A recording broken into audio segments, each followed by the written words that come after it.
Oke, kita bahas nomor 4. Sudut datangnya 45 derajat, yang ditanya sudut antara sinar datang dan sinar pantul. Jadi nomor 4, kita sudah tahu bahwa sudut yang datang itu 45 derajat. Berarti yang di sini 45 derajat, artinya sudut pantulnya juga 45 derajat. Yang ditanya sudut antara sinar datang ke sinar pantul, artinya sudut yang ini ya. Kalau sudut yang ini berarti kita jumlahkan 45 derajat ditambah 45 derajat sama dengan 90 derajat, yang C. Sekarang nomor 5. Nomor 5, sudut antara, jadi ini sudut antara sinar datang dan sinar pantulnya itu adalah 60 derajat. Jadi kalau ini adalah garis normal, ini sinar pantulnya, dari sinar datang ke sinar pantul ini besarnya 60 derajat. Yang ditanyakan adalah sudut datangnya, yang di sini berapa? Artinya karena sudut datang sama dengan sudut pantul, artinya totalnya dibagi dengan 2. Jadi 60 derajat dibagi 2 sama dengan 30 derajat. Tadi karena sudut datangnya sama dengan sudut pantul. Next, kita bahas nomor 7. Nomor 7, ada sebatang lilin berada di depan 2 cermin yang sudutnya 60 derajat. Jadi ada 2 cermin, ini cermin pertama, yang ini cermin kedua, dan ini kita tandai sebagai bagian belakang cermin, yang ini juga bagian belakang cermin. Ya, sudut yang dibentuk oleh kedua cermin adalah 60 derajat. Dan di tengah-tengahnya ada lilin, kita mau cari tahu berapa bayangannya. Nah, rumusnya adalah N sama dengan 360 derajat per 60 dikurangi 1. Jadi alfanya kita masukkan, hasilnya adalah 6 dikurang 1 sama dengan 5 bayangan. Sekarang nomor 8. Kartu uji mata diletakkan 60 cm di belakang mata seorang pasien. Artinya kalau ini kartu uji matanya, pasiennya ada di sini, maka ini jaraknya adalah 60 cm. Dari pasien ke cermin datar itu 2,5 meter. Ya, ini cerminnya. Jadi dari sini, dari orangnya ke cermin, itu 2,5 meter atau 250 cm. Artinya, bayangan orang itu akan juga berada di belakang cermin 250 cm. Jadi nanti di sini ada bayangan orangnya. Kemudian bayangan kartunya juga akan ada 60 cm di sini. Ya, ini bayangan cermin. Nah, yang ditanyakan adalah jarak bayangan kartu, berarti bayangan kartu yang ini ke mata pasien, berarti ke sini. Ya, jadi dari sini ke sini itu totalnya berapa? 250 cm ditambah 250 cm ditambah 60 cm sama dengan 560 cm. Oke, sekarang kita bahas nomor 9. 2 cermin datar disusun secara tegak lurus, artinya ada 2 yang sudutnya membentuk 90 derajat, karena tegak lurus itu artinya ini ya, siku-siku atau 90 derajat. Kemudian ini cermin pertama, ini cermin kedua, kita anggap bagian sininya adalah bagian belakang, yang ini juga bagian belakang. Kemudian ada sinar datang dengan sudut datang 35 derajat. Artinya kalau kita buat gitu ya, ini begini, kita buat garis normalnya, ini 35 derajat. Artinya dia punya sudut pantul itu juga 35 derajat. Yang ini tadi karena siku-siku artinya 90 derajat.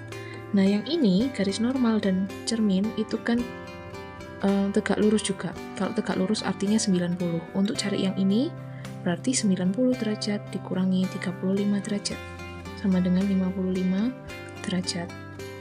Nah, kemudian kita mau cari yang sebelah sini. Bagaimana caranya? Ingat segitiga itu total sudutnya adalah 180. Kita kurangi dengan yang sudah diketahui, yang siku-siku dengan yang ini yang tadi baru kita cari. Jadi 180 kurangi 90 derajat dikurangi 55 derajat sama dengan 35 derajat. Jadi ini 35, maka kalau kita mau tahu yang ini, tinggal 90 derajat dikurangi 35 derajat sama dengan 55 derajat. Kemudian yang ditanyakan adalah sudut pantul di cermin kedua. Sudut pantulnya harus sama dengan sudut datangnya. Kalau sudut datangnya 55, artinya sudut pantulnya juga akan 55 derajat. Jadi jawabannya yang C ya. Oke, sekarang kita bahas nomor 10.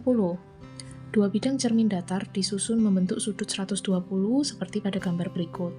Jadi kita gambar dulu cerminnya.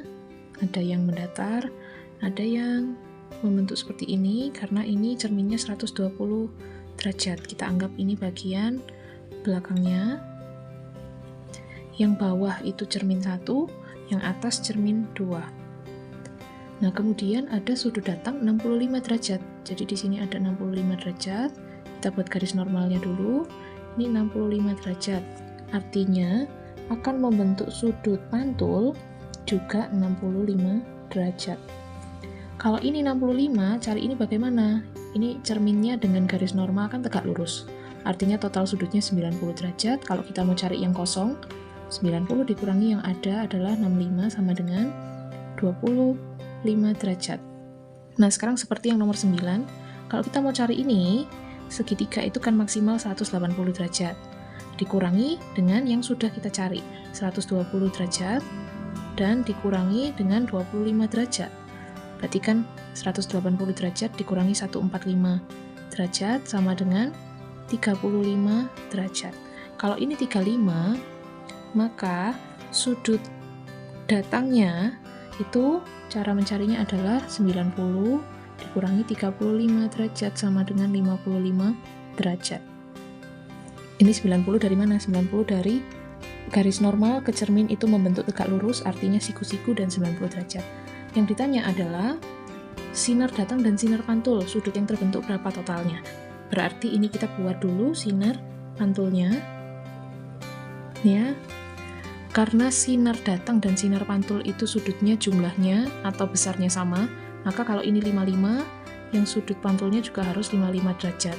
Sedangkan yang ditanya dari ini ya, dari sinar datang yang di sini ke sinar pantul yang di sana, itu totalnya adalah 55, ini ditambah dengan 55, sama dengan 110.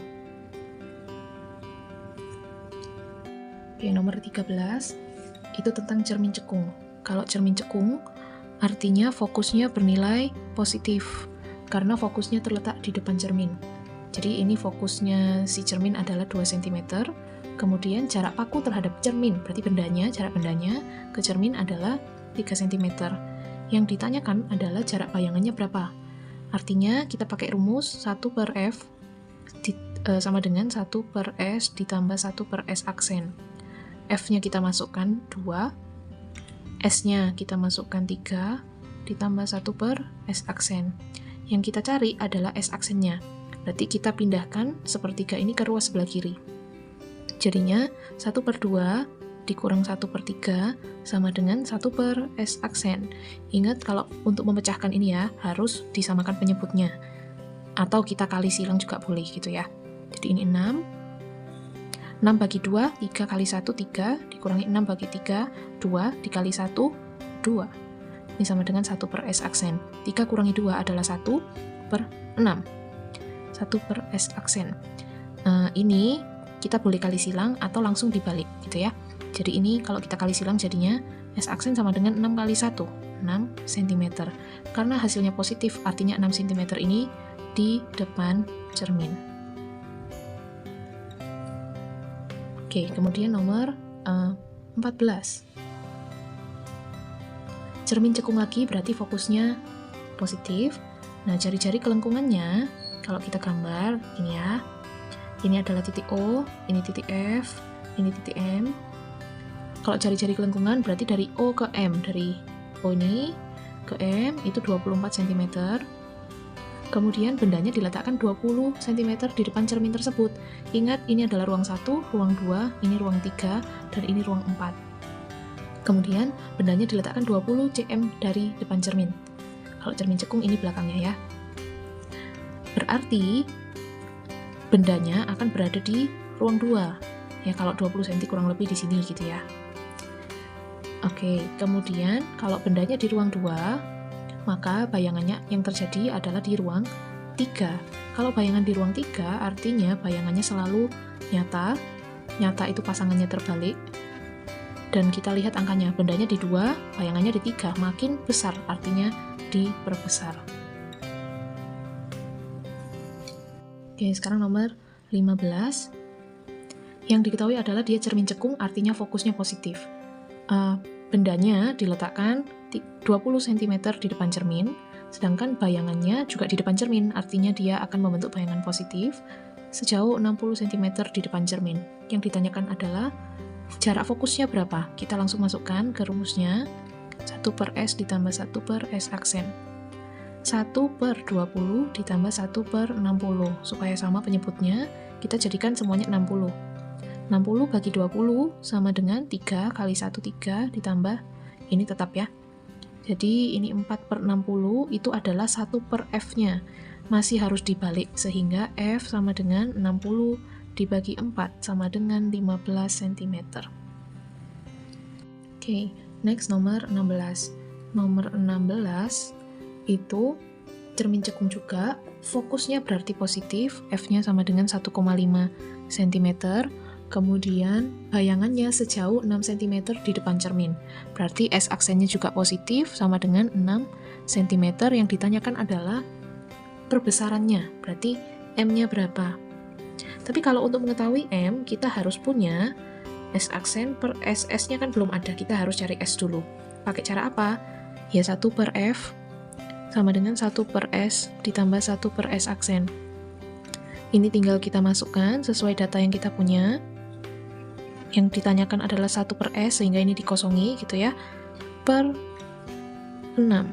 Ini S aksennya. Kita pindah ruas semua supaya kita bisa cari S-nya berapa. Oke, ini kalau disamakan penyebutnya jadi 6. 4 dikurang 1 sama dengan 1/S. Artinya 3/6 sama dengan 1/S. Berarti S sama dengan 6/3 sama dengan 2 cm. Nah, sekarang kita mau cari perbesarannya. Caranya adalah kita langsung masukkan ke sini. S aksennya adalah 6, S-nya adalah 2, artinya perbesarannya sama dengan 3 kali. Oke, kita lanjut ke nomor 19. Kalau 19 ini cermin cembung, artinya fokusnya bernilai negatif karena fokusnya berada di belakang cermin. Kemudian yang di situ diketahui jarak bendanya itu 12 cm di depan cermin, jari-jarinya 6. Kalau jari-jarinya 6 cm, artinya fokusnya dibagi 2 ya, 6 dibagi 2 cm. Jadi fokusnya adalah 3 cm. Ingat, karena fokusnya negatif, maka kita tambahkan min di depannya. Yang ditanya sifat bayangannya, tapi kita harus tahu berapa dulu S aksennya. Ya, jadi kita pakai rumus yang tadi. Kemudian 1/F itu 1/-3, minnya mis taruh sini ya, sama dengan 1/S-nya 12 ditambah 1/S aksen.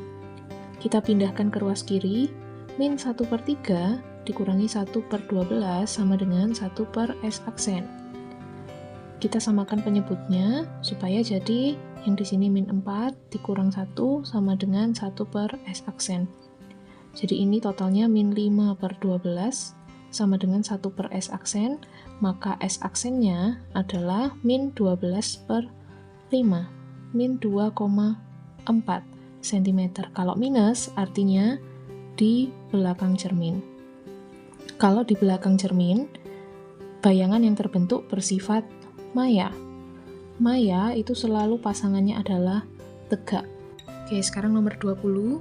Spion itu kan termasuk cermin cembung, berarti fokusnya pasti negatif. Kemudian di situ ada motor di belakangnya, itu dengan jarak 30, berarti S-nya, jarak bendanya, 30 meter. Kemudian, bayangan motor itu 1/6 kali ukuran yang sebenarnya, berarti perbesarannya sama dengan 1/6 kali. Yang ditanyakan adalah jari-jarinya berapa. Tapi sebelum tahu jari-jari itu kan 2 kali fokus. Nah, fokusnya belum diketahui. Untuk cari fokus, kita harus tahu S aksennya berapa. Jadi, kita masukkan dulu ke rumus perbesaran.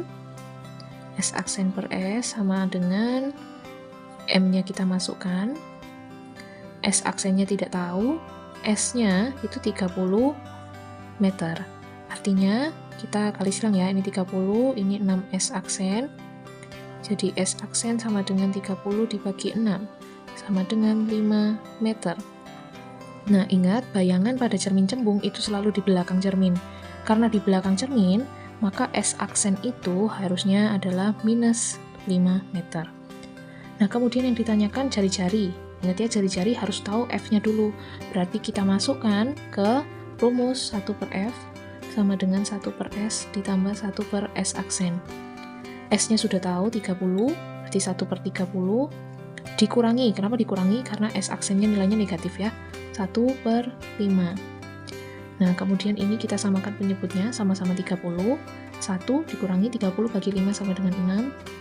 Jadi ini min 5 per 30. Tapi ini masih 1 per F ya. Jadi kalau kita cari F-nya, kita tinggal balik. Jadinya min 30 dibagi 5. Meter ya ini ya, sama dengan min 6 meter. Artinya jari-jari yang terbentuk adalah R sama dengan 2F sama dengan 2 dikali 6 sama dengan min 12 meter. Kalau menuliskan jari-jari boleh minusnya tidak diikutkan, sehingga nanti jari-jari yang terbentuk adalah 12 meter.